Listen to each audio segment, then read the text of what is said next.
Hadisnya dari Hamran. Hamran ini khadimnya atau pembantunya Utsman bin Affan radhiyallahu taala anhu. Utsman bin Affan.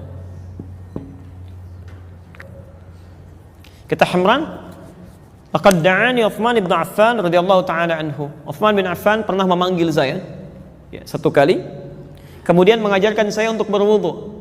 Fa amarani an atawadda, maka memerintahkan saya untuk berwudu. Utsman mengajari dulu. Lihat bagaimana cara Utsman mengajari kepada beliau. Yang pertama, lihat kalimatnya. Saya mulai dari sunnahnya dulu ya. Baik. Perhatikan. Pertama dengan menyampaikan hadis Nabi tadi, yaitu mulai dengan mengucapkan kalimat bismillah. Dan mohon izin ya, ketika Anda ucapkan bismillah, tolong jangan cuma di lisan. Rasakan Allah melihat Anda. Mengawasi. Sehingga kita ingin tampilkan wudu dan berlindung kepada Allah dari godaan setan. Baik, mulai dengan bisa membersihkan tangan dulu, telapak ini, dengan menyela-nyela begini ya. Jadi bukan cuma begini. Pakai sabun tapi ini nggak disela, itu tidak diinginkan. Ya, jadi Anda siapkan airnya, bisa dengan menggunakan keran tapi tidak berlebihan. Ingat, ya jangan sampai air mengalir terlalu berlebihan, dan itu tidak diinginkan. Baik. Bahkan Utsman bin Affan wudunya nggak pakai keran. Ya. Beliau wudunya menggunakan bejana. Jadi kalau seperti ini misal, ya saya ambil ini aja lah. Ini gayung misalnya kan. Bukan gayung yang ditumpahkan, jadi begini tidak. Tapi airnya diambil, perhatikan, bukan dicelupkan ke dalam, tapi ini ya diambil begini. Baru kemudian setelah begini. Paham? Baik ya. Jadi ingat bagaimana efisiensi penggunaan air di sini, bukan dicelupkan ke dalam begini. Ya, tidak juga ditumpahkan seperti ini. Ya, nanti Anda akan temukan orang yang basuh muka, gayungnya ke sini gitu kan. Basuh tangan, gayungnya ke sini, akan ditemukan seperti itu, ya. Ini menyalahi ketentuan hadis. Lihat, ambil begini, mulai sela-sela begini, paham? Satu, sebentar. Kalau ini sudah selesai, taib, sudah dianggap baik, 2-3 kali, kadang-kadang Nabi 2 kali, kadang-kadang 3 kali. Tapi tidak berlebihan, lebih daripada 3 kata Nabi, faqad asa Abul Qasim, dia telah bermaksiat menyalahi ketentuan Nabi. Baik, setelah itu, mulai dengan niat tamadmad, berkumur-kumur. Dalam bahasa Arab, kalimat tamadmad itu bukan sekedar memasukkan air ke mulut, tapi juga mengeluarkan kotoran yang di mulut. Jadi begitu Anda masukkan misalnya air ke mulut, ya bahasa Utsman bin Affan radhiyallahu taala anhu, sahabat Utsman, Anda ambil airnya ke mulut, kemudian mulai hirup sedikit, istinsyak ke hidung. Jelas? Lalu Anda kumur-kumurkan itu sambil mengeluarkan kotoran di mulut. Ya. Bahkan kadang-kadang Nabi meminta untuk sebagian menyikat ininya, menyikat giginya.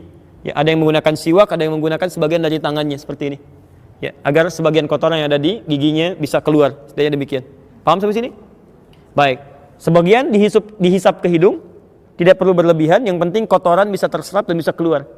Ya, Anda bisa kuatkan, namanya istinthar. Istinthar itu menguatkan, mengeluarkan dengan kuat, menyebarkan. Bisa begitu. Bisa Anda tutup misalnya salah satu dengan jemarinya. Ya. Paham sampai sini? Baik, saya ulangi ya. Ambil air, sudah selesai, bismillah. Kemudian Anda mulai berwudu, kumur-kumur. Hirup sebagian, keluarkan. Jelas di sini? Baik, bisa 2-3 kali. Ini masuk dalam kategori sunnah. Artinya kalau Anda tunaikan, pahalanya banyak di sini. Tapi sekiranya airnya tidak cukup untuk mengerjakan yang sunnah ini, Anda bisa langsung masuk kepada yang pokok. Ada 4 yang pokok ini. Anda mesti hati-hati ya, jangan terjebak oleh setan. Nanti ada yang sunnahnya sempurna, tapi yang pokoknya tidak sempurna, maka wudunya tidak sah. Tapi kalau yang pokoknya sempurna, walaupun sunnahnya tidak sempurna, wudunya tetap sah. Misal, kumur-kumur sempurna, ini sempurna, tapi basuh wajah sebagian tidak tersapu, maka wudunya batal. Tapi kalau Anda misalnya, tangan tidak tersapu sebagian, yang sunnah begini, sebagian tidak tersapu. Kemudian Anda berwudu kumur-kumur misalnya, tidak istinsyar. Ya, tapi Anda wudunya sempurna pada yang pokok. Ya, nanti 4 kita jelaskan, itu sempurna semuanya, maka wudunya dianggap sah. Walaupun sunnahnya tidak sempurna, tapi wudunya dianggap sah. Anda sholatnya sah. Ya. Paham sampai sini? Baik. Saya teruskan dulu sebentar. Saya mau agak pelan-pelan ya, supaya dipahami betul. Dan jangan tinggalkan masjid ini kecuali kita paham apa yang kita bahas. Sepakat sampai sini? Baik. Saya mulai, bismillah. Perhatikan, ada 4 yang pokok. Berdasar keterangan Al-Quran, di Quran surah ke-5 ayat yang ke-6. Pertama wajah. Saya ulang, pertama wajah. Nanti setelah itu kita praktekkan. Pertama, wajah. Kedua, tangan sampai siku, tangan sampai siku. Ketiga, kepala. Dan yang keempat, kaki sampai kedua mata kaki. Alhamdulillah. Kaki sampai kedua mata kaki. Wajah, tangan sampai siku, kepala, dan kaki sampai kedua mata kaki. Jelas? Berarti itu 4 yang pokok ya. Selebihnya sunnah. Ya, selebihnya adalah sunnah. Jadi kalau teman-teman di jalan misalnya menemukan air yang sangat terbatas tapi cukup bagi yang 4 ini, jangan dulu tayamum. 4 ini dahulukan. Nah, sekarang perhatikan bagaimana cara kita membasuhnya. Bismillah. Baik. Perhatikan bahasa Qur'annya ketika menyebutkan membasuh wajah, kalimatnya menggunakan kata ghassala. Faghsilu wujuhakum. Faghsilu. Pertama, mohon fokus. Kalimat ghassala, faghsilu itu mengandung arti mengambil sesuatu untuk ditumpahkan di tempat yang akan dibasuh. Jadi ambil airnya, tumpahkan di wajah, bukan ditumpahkan dulu baru dihapuskan. Jelas ya? Jadi Anda ambil air, awas hati-hati, Anda keliru bisa salah. Ambil airnya, setelah itu kemudian tumpahkan di tempat yang akan dibasuh. Pertama apa? Wajah. Nah, sekarang perhatikan, apa batasan wajah itu? Apa batasan wajah yang dimaksudkan? Ya, boleh ya. Kita lihat ya. Wajah dimulai dari batas dahi di sini, kening. Di sini.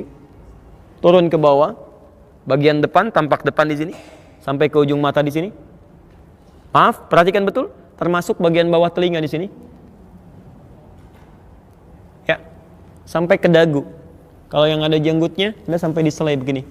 Nanti 1 kali, tidak usah ngambil air lagi. Ya, nanti saya contohkan. Saya ulang ya. Bagian dagu di atas, bagian dahi di atas sini. Sampai ke tampak wajah depan. Sini. Sampai ke bagian bawah telinga di sini. Sampai ke dagu di sini.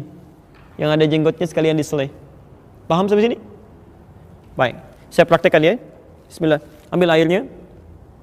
Yang Anda tumpahkan. Sekarang perhatikan cara menumpahkannya ya.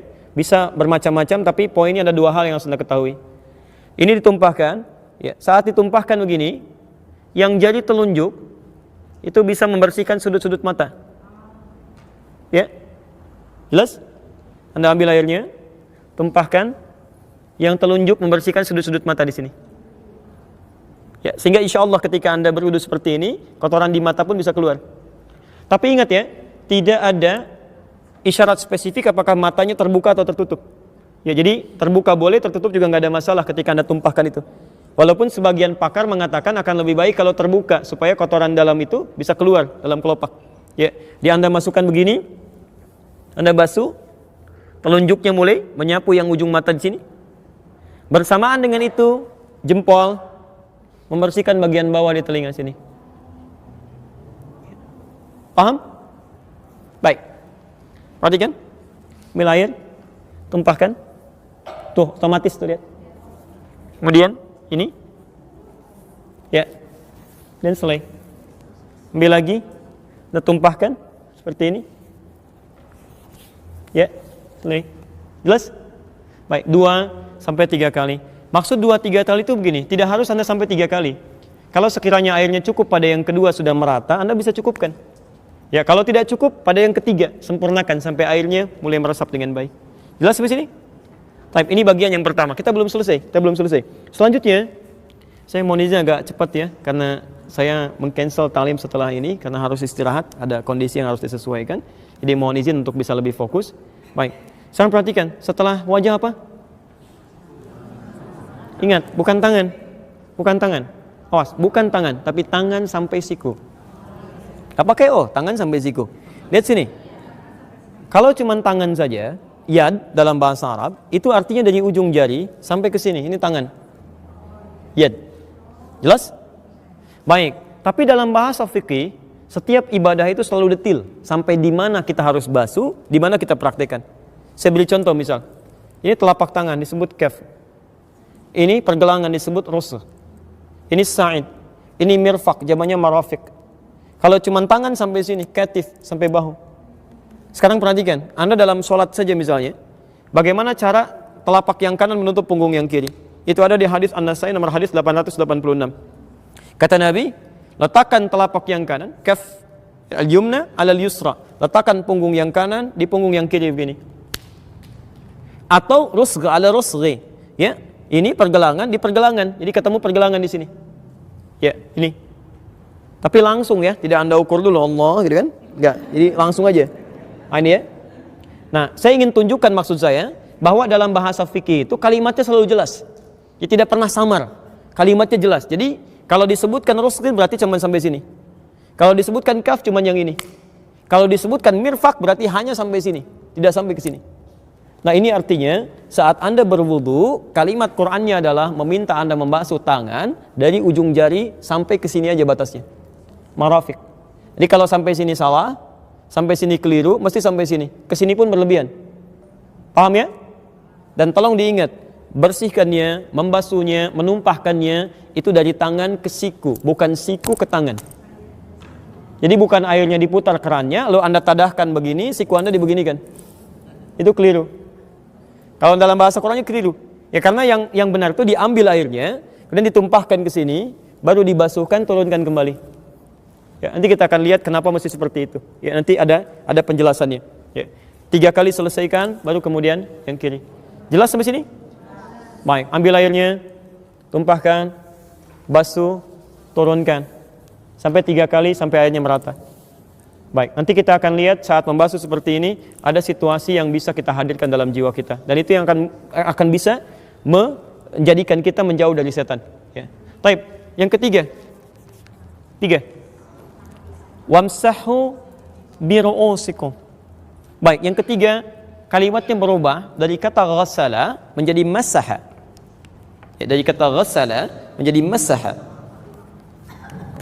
Perhatikan detailnya bahasa Quran. Ya. Kalau ini bukan firman Allah, mustahil bisa seperti ini, mustahil. Ya.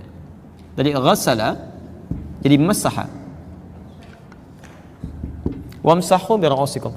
Kalau yang ini artinya membasuh, menumpahkan air di tempat yang akan dibersihkan. Tapi kalau yang ini artinya mengusap. Usap. Yang dimaksud dengan mengusap di sini artinya airnya tumpahkan dulu. Jadi begitu Anda misalnya ingin mengusap bagian kepala, ya, biru'usikum kepala, Anda ambil airnya, nah tumpahkan dulu begini. Tumpahkan baru diusapkan. Jadi bukan ambil airnya lalu disampaikan ke kepala begini, tidak. Ya awas, nanti juga ada kasus sebagian akhwat ketika akan berwudu langsung tuh di jilbabnya begini-begini. Ada kasus begitu, itu nggak tepat. Itu tidak tepat. Tadi kita lihat yang tepatnya. Ya. Karena yang dimaksud masaha itu bukan air diambil tumpahkan, tapi tumpahkan dulu airnya, baru diusapkan. Paham? Nah, sekarang perhatikan. Apa yang diusap itu? Ternyata yang diusap itu biru'usikum. 1 ru'us. Jamak dari kata ra'sun, ru'us, jamak dari kata ra'sun, yang berarti kepala, bukan rambut. Ingat, kepala bukan rambut. Jadi kalau ada orang berwudu hanya membasuh rambutnya saja, itu tidak sah wudunya. Kadang-kadang ada sebagian laki-laki atau anaknya gitu kan, yang remaja tuh pengen cepat segera kan, rambut sudah rapi, kemudian wudu lagi batal, cuman rambutnya aja begini, takut gitu kan, nggak nyampe kepalanya, itu batal. Dia nggak sah wudunya, harus mengulang dia. Ya, paham sampai sini? Nah, ini nikmat dari Allah Subhanahu wa taala, disebutkan kepala sehingga semua orang bisa berwudu dengan baik. Kalau disebutkan rambut kan yang nggak punya rambut repot ya. Time. Dan ini yang menarik. Ketika Allah meminta mengusap kepala, menggunakan huruf ba di situ. Wamsahu biru'usikum. Padahal Allah bisa mengatakan begini, wamsahu ru'usakum. Tapi pakai ba di sini. Biru'usikum. Ya, kalau kalimatnya hanya sekedar mengatakan wamsahu ru'usakum tidak menggunakan ba, maka semua kepala wajib dibasuh dari depan sampai belakang. Habis. Tapi ketika menggunakan ba dari 14 fungsi tadi, ya, di sini terdapat 3 fungsi utama. Ba dalam huruf ini. Ya. Nanti ada orang Indonesia yang kuliah di Al-Azhar, alhamdulillah dapat gelar doktor S3 hanya membahas huruf ba ini aja. Ba di ayat ini dibahas dapat doktor tuh. Ya, teman-teman yang belum silahkan, masih ada huruf ta, huruf da, huruf jim, huruf sampai ya tuh. Masya Allah, luar biasa. Ya. Di bahasa Arab itu, saya di jurusan bahasa Arab itu luar biasa. Bukan cuman kalimatnya, hurufnya, harokatnya ada maknanya. Ya, makanya Masya Allah Quran turun dengan bahasa Arab tuh banyak hikmah di situ. Ya, banyak hikmah. Nah, sekarang ba yang pertama itu bermakna istighraq namanya. Ba al-istighraq, yaitu ba yang menunjuk kepada makna holistik luas, tanpa batas. Ya, al-istighraq namanya. Ba yang menunjuk pada makna yang luas tanpa batas, al-istighraq. Ya. Artinya, pada yang pertama ini Anda diperkenankan untuk membasuh kepala, mengusap kepala setelah airnya ditumpahkan. Misal Anda ambil airnya, Anda tumpahkan begini, dan Anda usap dari depan sampai belakang, seluruhan kepala. Jelas? Ya, nanti setelah itu, kalau hadis dari riwayat Utsman bin Affan radhiyallahu taala anhu, sambil telinganya kemudian sekaligus ya dibersihkan. Jadi tidak mengambil air lagi. Kalau hadis dari riwayat Utsman bin Affan radhiyallahu taala anhu, Anda ambil begini, tumpahkan, bersihkan kepala sampai ke sini, kemudian baru ke telinga di sini. Ya. Baik. Jadi lihat membersihkan telinga ya, yang telunjuk ini bagian di dalam di sini. Yang jempol bagian belakang sini. Jadi begitu Anda usap sini, kembalikan ke sini, kemudian ke telinga di sini. Ya. Jelas di sini? Paham ya? Baik. Ada hadis yang kedua yang menunjukkan Anda boleh membasuh ya, atau mengusap bagian kepala kemudian mengambil air lagi untuk basuh telinga. Itu ada hadisnya. Jadi untuk basuh telinga ini sifatnya fleksibel, bisa langsung dari kepala kemudian ke telinga, bisa langsung kepala dulu ngambil air untuk telinga. Jelas di sini? Baik. Sekarang perhatikan, ini yang unik. Kenapa menggunakan huruf ba? Karena tidak setiap orang ya punya potensi bisa menyapu, mengusap semua kepalanya. Mungkin ada orang yang mohon maaf ada luka sebagian di kepalanya. Ada ikhwan yang kena luka misalnya kan, nggak bisa diusap semua. Bagaimana caranya? Maka fungsi ba di sini adalah fungsi yang kedua, namanya at-tab'id ma'at tahdid. Ya, membasuh sebagian dari kepala itu, tapi ada batasnya. Sampai ubun-ubun sini. Jadi kalau Anda sedang ada persoalan, kemudian tidak membasuh, tidak bisa mengusap secara keseluruhan, Anda boleh mengusap sebagian dari kepala, batasnya di ubun-ubun di sini. Ya. Dan Masya Allah, ini juga bagian dari kemudahan untuk akhwat kan? Ada yang sedang berkerudung, berhijab, tidak bisa misalnya membuka di tengah-tengah kebanyakan orang, misal sebagian tertentunya, ini boleh, Anda tidak usah lepas jilbabnya. Ya, Anda ambil airnya, tumpahkan, misalnya di sini aja, sah wudunya. Ya, sah itu sah wudunya. Ingat, awas ya, nggak enak itu karena belum terbiasa, karena belum tahu ilmu, membiasakan sesuatu yang keliru, belum membiasakan sesuatu yang benar. Dia nggak usah dicopot, apalagi misalnya ada yang ngambil air, dibasah-basahin di sini, gitu ya. Nah, itu nggak tepat ya. Islam itu memudahkan, tidak menyulitkan. Baik. Bahkan yang ketiga, ba di sini berfungsi at-tab'id min duni tahdid. Tab'id sebagian dan tidak dibatasi. Jadi kalaupun di sini ada masalah misalnya, yang penting Anda basuh sebagian kepala sudah sah wudunya. Anda ambil, misal di sininya susah, basuh yang ini, basuh yang ini, basuh yang belakang, sepanjang masuk dalam bagian kepala di sini itu sudah sah wudunya. Di sini Nabi ajarkan pada sahabat, sahabat ajarkan pada tabi'in, tabi'in sampaikan pada ulama. Semua sepakat, sahabat sepakat, tabi'in sepakat, ulama sepakat. Tidak ada perbedaan pendapat di sini. Sepakat sampai sini? Harus sepakat. Sahabat saja sepakat, tabi'in sepakat, ulama sepakat. Anda bukan sahabat, bukan tabi'in, bukan ulama, enggak sepakat. Aneh Anda. Masih begitu saya pulang gitu kan? Wah, jelas sampai sini? Alhamdulillah. Yang terakhir pelan-pelan ya. Kaki sampai 2 mata kaki. Perhatikan cara membersihkannya. Ini kerjaan setan sering di sini. Ya, kerjaan setan membuat buru-buru sering di sini. Dan tidak sedikit yang diancam oleh Nabi sampai keluar ancaman Nabi. Kalau kamu masih begitu, bisa disiksa di neraka.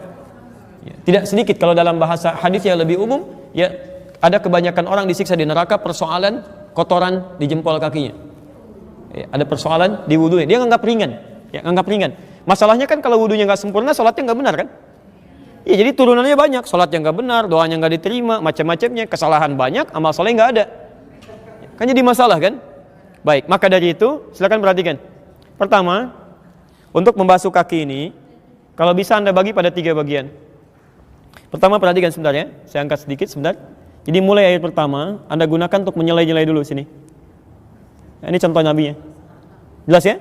Sela-sela ini. Dan menggunakan yang kelingking ya. Sunnahnya gunakan kelingking. Ustaz, kenapa nggak pakai jempol? Kegedean, ya. Halo. Cukup kelingking aja. Ya. Ini maksudnya yang sewajarnya di sini ya. Anda ambil air, masukkan sini. Lihat. bersihkan termasuk yang sela-sela di jempol ini. Kotoran-kotoran ini. Mau ketemu Allah masa kotor? Antum masuk ke ruangan aja, sepatu dibersihkan. Anda kalau ke Auckland, ke New Zealand itu, sepatu kotor nggak bisa masuk, Pak. Langsung bunyi, dikejar anjing lagi. Betul, langsung bunyi. Ada langsung sebelum Anda turun di video di pesawat itu sudah ditampilkan makanan, macam-macam buah-buahan nggak boleh kecuali yang ada di situ aja. Kecuali Anda declare. Apalagi sepatu kotor nggak bisa masuk. Ke tempat manusia aja sepatu kotor nggak bisa masuk. Masa ketemu Allah kotor? Iya, jadi Anda bersihkan bagian pertama di sini. Kedua Anda ambil bagian belakang, Anda rapikan dulu sampai ke sini. Yang ketiga ambil air lagi, ratakan keseluruhannya. Ini insya Allah akan lebih baik itu. Ya, jelas di sini? Paham? Boleh saya turunkan? Nah. Baik. Belum selesai. Itu baru wudhu biasa. Setan masih mungkin menggoda. Baik. Yang terakhir, bagaimana cara berwudunya? Yang tadi baru sekadar sifat, belum masuk pada inti yang paling penting ya. Nah, setelah selesai wudu ini yang mau saya bahas lebih jauh. Imam At-Tirmidzi meriwayatkan hadis disambung dengan doa. Apa doanya? Asyhadu an la ilaha illallah wa asyhadu anna Muhammad rasulullah. Setelah itu, Allahumma ja'alni minat tawwabin wa ja'alni minal mutahhirin wa ja'alni min ibadikas salihin. Baik, apa artinya? Ini yang menjadikan kita tidak menghayati wudhu yang kita kerjakan, sehingga mudah bagi setan mengerjai kita dalam kehidupan. Padahal kalau orang benar wudhunya dengan mengucapkan kalimat tadi, setan gak akan pernah tembus pada dirinya. Ya. Yuk catat dalilnya. Quran surah kedua Al-Baqarah. Kita pakai Quran aja dulu supaya lebih mudah. Ayat 222. Posisi paling kanan di pertengahan, agak sedikit ke bawah. Ayat 222. Paling gampang tuh, surah 2 ayat 222. Kemudian Quran surah ketiga ayat 31. Posisi paling kiri sebelah atas. Quran surah ketiga Ali Imran ayat 31. Sudah? Baik, sekarang perhatikan. Bismillah. Anda setelah selesai menunaikan wudu dan Anda berdoa, perhatikan kalimatnya. Allahumma ja'alni, setelah bersyahadat, Allahumma ja'alni, ya Allah mohon jadikan aku minat tawwabin, termasuk orang-orang yang bertaubat. Teman-teman perhatikan ya. Anda telah wudu tapi doanya kok taubat. Ya, telah wudu tapi doanya selesai taubat. Apa itu taubat? Baik, kau usah ngarang ya, kita kembalikan dulu ke Quran ya. Pelajaran mengarang hanya ada dalam bahasa Indonesia ya. Baik, syariat tidak. Ya, taubat itu nanti turunannya ada di Quran surah keempat ayat 17 sampai ayat 18. Quran surah keempat ayat 17 sampai ayat 18. Ya, prakteknya ada di Quran surah ketiga ayat 133. Posisi paling kanan sebelah atas di pojok. Quran surah ketiga Ali Imran ayat 133. Ya. Alhamdulillah. Taubat adalah proses kembali menuju ketentuan Allah. Ya. Proses kembali menuju ketentuan Allah. Asal kata taubat itu kembali asalnya. Ya, kembali. Kembali menuju pada ketentuan Allah. Sudah? Dengan cara mengakui kesalahan yang dikerjakan, dengan cara mengakui kesalahan yang dilakukan atau dikerjakan, menyesalinya, jadi mengakui, menyesali, dan berjanji untuk tidak mengulanginya, dan berjanji untuk tidak mengulanginya.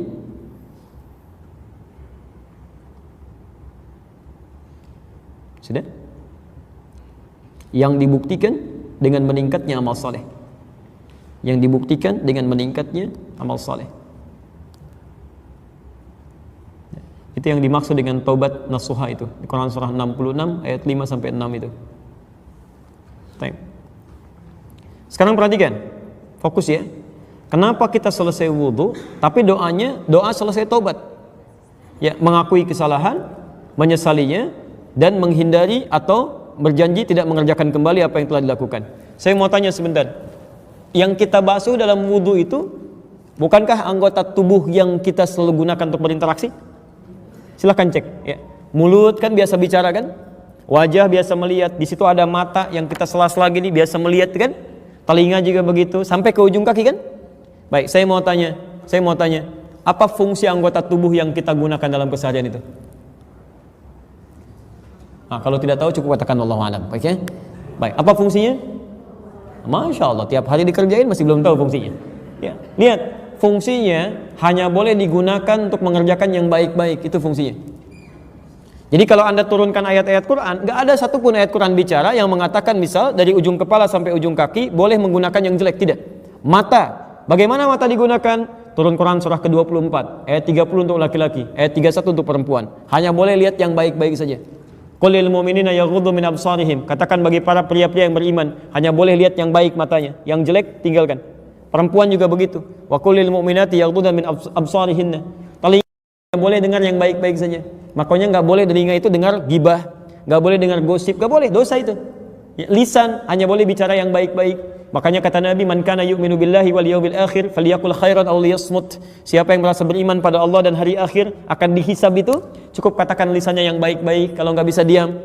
Ini nggak boleh. Makanya ada larangan berdusta, larangan untuk mencela orang lain, larangan berkata-kata kotor, itu nggak boleh. Dan tidak sedikit orang-orang kehilangan pahala amal baiknya karena berbuat dengan lisannya yang kotor. Ada kata Nabi di Al-Bukhari nomor hadis, maaf di Muslim, hadis Muslim nomor hadis 5611, 5611. Ada orang yang salatnya rajin, puasanya rajin, zakatnya tak tertunda, tapi senang celah orang lain, senang kemudian menuduh, senang mengambil hak orang lain, ada yang berselisih sampai menumpahkan darah menyebutkan nama Allah di dalamnya. Tembak orang Allahu Akbar, bom orang Allahu Akbar, tanpa sesuai ketentuan yang dibenarkan. Itu salah. Dan ketika seseorang misalnya, maaf ya, dia sholat, kemudian dia mencela orang, itu pahala sholatnya dipindahkan pada yang baru dicela itu. Ada taklim keluar dari sini, dan ada yang mencela, lihat tuh ya, dekat masjid tapi nggak mau ngaji, iya nggak kayak kita ya, itu langsung pahala itu pindah ke orang itu. Ya. Kenapa? Datang lagi satu orang, itu tuh si fulan, iya nggak nyangka ya, nyangka tuh pindah lagi. Jadi orang-orang yang selalu seperti itu nggak sadar pindah pahalanya itu, lisan, sampai ke tangan. Makanya ada larangan mencuri, larangan berbuat curang sampai ke ujung kaki di Quran surah 25 ayat ke-63 itu. Larangan angkuh dalam berjalan. Wa ibadur rahmanil ladzina yamshuna 'alal ardi hauna wa idza khatabahumul jahiluna qalu salama. Ada semua. Nah, sekarang perhatikan, fokus. Kenapa kemudian kita coba basuh itu dalam kehidupan kita saat berwudu? Karena boleh jadi saat tangan ini digunakan dari mulai ujung kepala sampai ujung kaki digunakan mungkin berpotensi berbuat yang salah. Makanya saat wudhu itu kita bertobat kepada Allah. Jangan sampai ini salah nih. Ya. Makanya orang yang wudhunya benar, kata Nabi, begitu air masuk ke kumur-kumur itu, kemudian jatuh airnya bersamaan dengan jatuhnya tetesan air, kotorannya pun hilang. Bukan cuma kotoran fisik, tapi dosa-dosanya tumpah dengan tumpahnya air itu. Jadi kalau Anda berwudhunya benar, Anda masukkan air ke mulut itu, ya, Anda masukkan misalnya dengan kata Bismillah, Anda mulai berkumur-kumur, Anda rasakan, ini lisan salah apa nih sampai saya wudhu nih. Jangan-jangan sebelum wudhu pernah celah orang lain, pernah menuduh orang lain. Kaki salah apa, sampai ke tangan salah apa, terus sampai ke bawah. Kalau wudhunya bisa seperti ini, itu yang disebut dengan tawabin. Allahumma ja'alni minat tawabin. Ini poinnya. Ya, jadi mustahil ada orang wudhu yang wudhunya benar bisa berbuat maksiat, itu mustahil. Karena dia janji nggak mau mengulangi.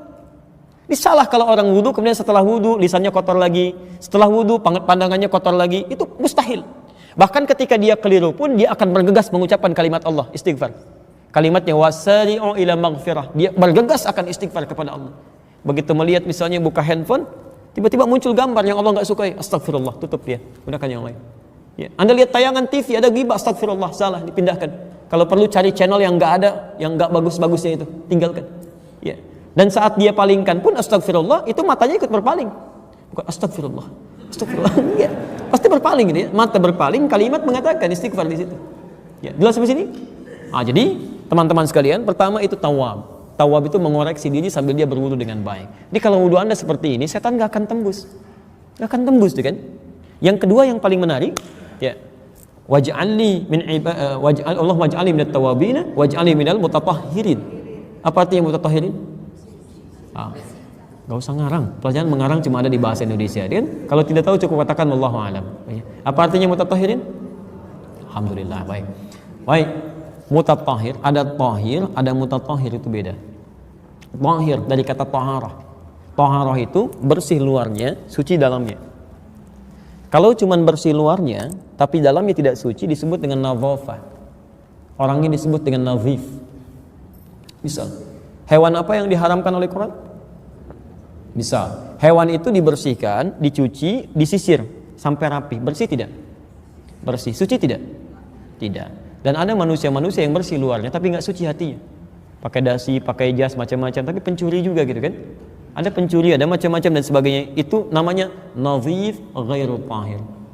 Dan perhatikan, seluruh bab dalam fikih, baik itu wudu, salat, dibuka bukan dengan bab nadhafah, bukan bab nadhafah tapi taharah, babut taharah.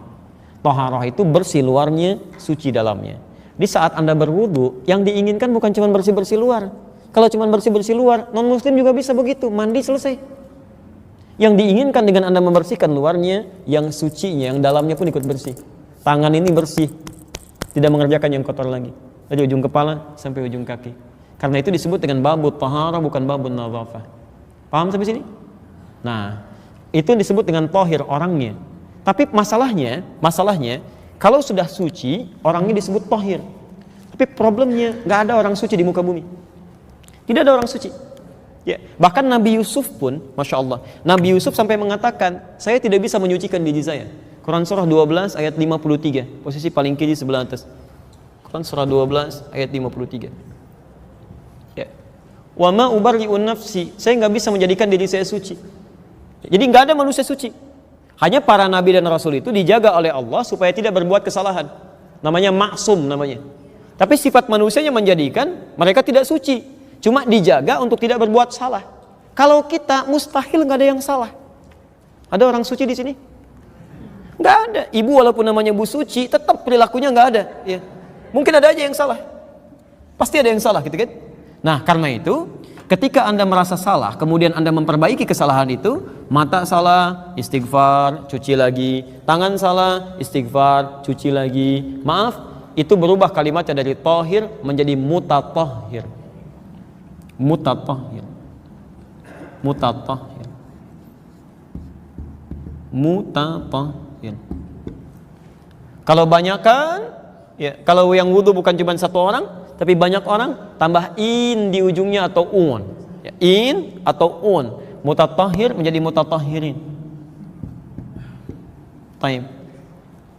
Sekarang perhatikan, kenapa orang wudu meminta menjadi bagian dari mutatahhirin? Itu komitmen dia setelah wudu, begitu menemukan sesuatu yang salah, dia perbaiki lagi, dia perbaiki lagi. Makanya para ulama mengatakan, kalau Anda sedang punya misalnya wudu kemudian batal, wudu lagi. Jaga dalam wudu. Maksudnya bukan cuma supaya punya wudu, bukan. Karena umumnya orang wudu itu bisa tercegah dari maksiat. Ya, minimal nggak mau batal wudunya. Demi Allah saya katakan, kalau manusia sudah terbiasa berwudu, sudah terbiasa wudu, itu pasti persamaannya akan menjauh dari maksiat. Pasti itu. Ya, jadi pesannya adalah setiap punya salah perbaiki, setiap punya salah perbaiki. Kalau sudah wudunya seperti ini, setan nggak punya kesempatan. Sebab setiap goda salah perbaiki lagi, goda salah perbaiki lagi, bosan dia. Ya, ini poinnya. Karena itulah kemudian orang-orang yang wudunya seperti ini dicintai oleh Allah Subhanahu wa taala. Turunlah Quran surah kedua ayat 222 itu. Innallaha yuhibbut tawwabina wa yuhibbul mutatahhirin. Ini. Dan saat Anda berwudu, lihat, sungguh Allah sangat mencintai. Innallaha yuhibbu, Allah sangat mencintai tawwabina, orang-orang yang senantiasa berusaha taubat, ya. Wa yuhibbul mutatahhirin, dan berusaha memperbaiki keadaannya supaya menjadikan lebih bersih dan suci. Bukankah orang wudu tawabina wal mutatahhirin? Jadi ketika Anda berwudu dengan baik, Anda berpeluang dicintai oleh Allah Subhanahu wa taala. Kalau seorang hamba sudah dicintai oleh Allah, maka yang akan muncul dua hal. Ini poinnya, dua hal. Satu, persamaan pertamanya ada di Quran surah ketiga ayat 31. Qul in kuntum tuhibbunallaha fattabi'uni yuhibbukumullah wa yaghfir lakum dhunubakum. Katakan Muhammad, jika kalian mencintai aku, maka ikuti aku, ikuti Nabi. Sekarang perhatikan persamaannya, perhatikan. Saya lambatkan. Yuhibbukumullah. Orang-orang yang bisa mengikuti tuntunan Nabi, maka dia berpeluang mendapatkan cinta Allah, dicintai Allah. Nah, sekarang perhatikan persamaannya, perhatikan, ini poinnya. Jika seseorang sudah dicintai Allah, yuhibbukumullah, maka yang pertama Allah berikan itu bukan dunia. Awas ya, kalau antum punya dunia tapi nggak punya ciri ini, berarti antum belum dicintai oleh Allah. Yang pertama Allah berikan, wa yaghfir lakum dzunubakum, akan diampuni semua dosa-dosanya.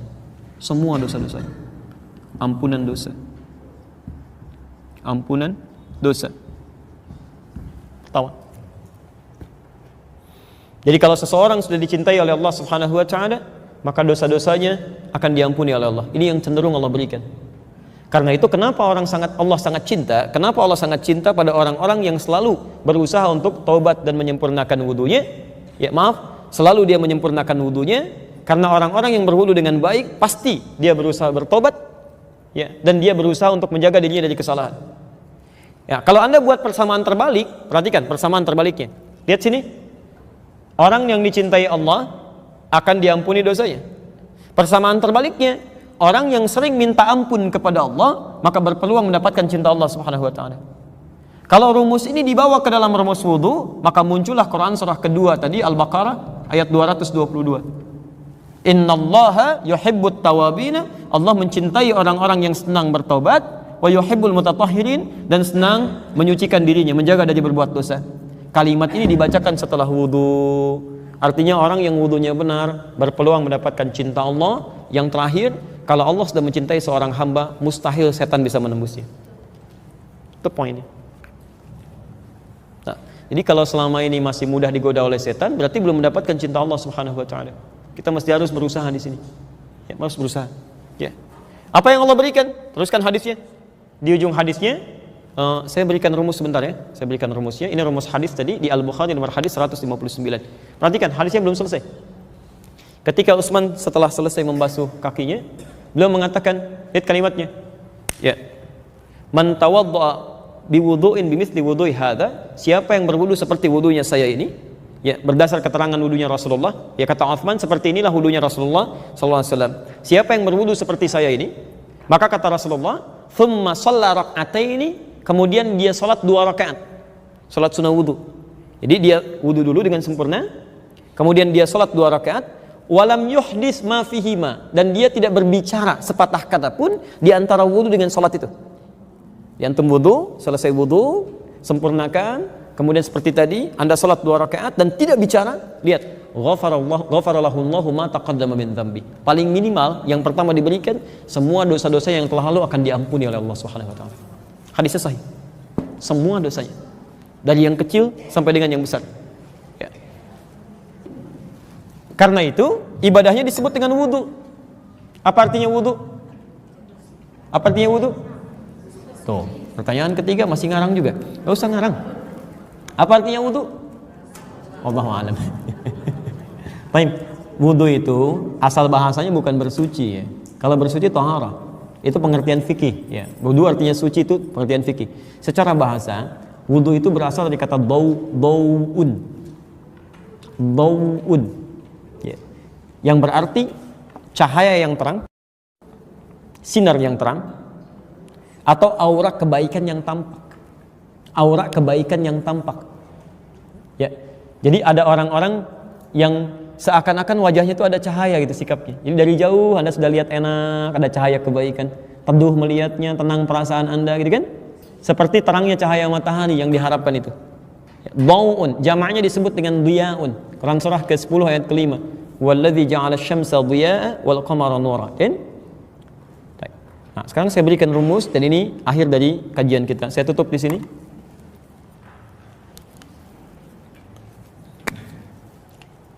Bau, apa artinya bau? Baik, cahaya atau sinar yang terang atau aura kebaikan yang tampak. Sekarang perhatikan ya, cahaya atau aura kebaikan. Kalau kata dasar ini ditambahkan huruf lagi sebelumnya, maka rumus bahasa Arabnya kaidahnya berbunyi begini. Ziyadatul mabna tadullu ala ziyadatil ma'na. Bertambahnya huruf maka berdampak pada meluasnya makna. Lebih. Kalau saya tambahkan wawu begini, biasanya kalau huruf wawu itu ditambahkan, ini katanya Dawu asalnya. Kalau huruf wawu ditambahkan, harakatnya umumnya dhammah di sini. Kalau ini dhammah, ini pun ikut dhammah. Maka turun kemudian kalimatnya menjadi begini, wudu. Dari kata dhaw yang berarti cahaya yang terang, aura kebaikan yang tampak. Ditambah wawu, maka kalimat yang berubah secara bahasa berarti sinar yang sangat terang atau aura kebaikan yang semakin tampak. Makanya kata Nabi SAW dalam hadis riwayat Muslim, ya satud'a ummati yaumal qiyamati ghural muhajjalin. Umatku itu akan dipanggil di akhirat nanti dengan cahaya yang terang sekali tampak di tubuhnya.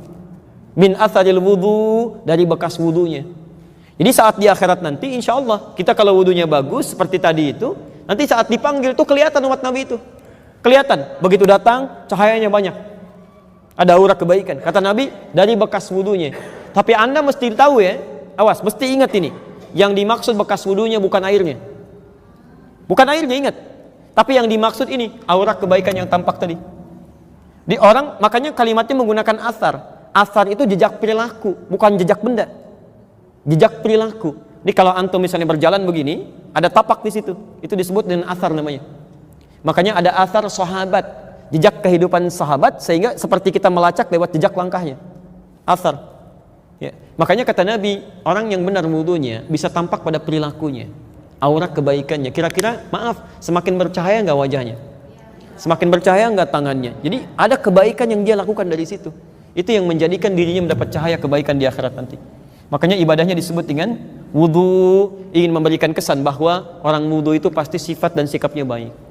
Jadi kalau selama ini ada orang berwudu sifat dan sikapnya tidak baik, ada yang salah dalam wudunya. Ya. Kalau semua orang sudah begini wudunya, mana ada setan yang bisa ganggu?